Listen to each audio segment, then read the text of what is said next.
Hey, this is Rich over at TVP Live with another quick tips tutorials brought to you by Photoshop Elements Custom Tutorials Group. And let's jump right in with today's poster. Want us to know how to feather out the edges of this image.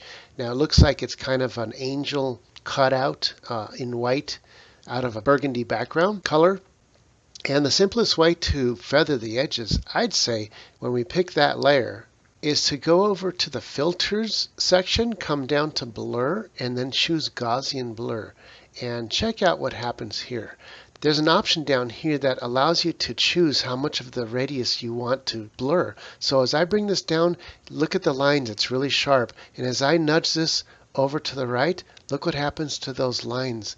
They blur out exactly what the poster is asking for. And you could do as little or as much as you like. And that's pretty much it. That's it for this tutorial.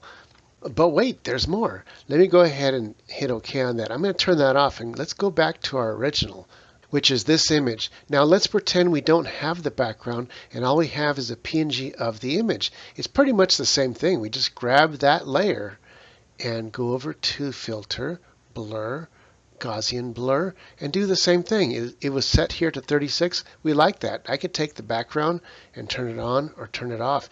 And what's nice about this, if you have the image separately, is that I can take that background, go over to Enhance, Color, Adjust Hue and Saturation, and as I change the hue of the background color, our foreground cutout stays the same, but just the hues change. And that way we can choose any color we want.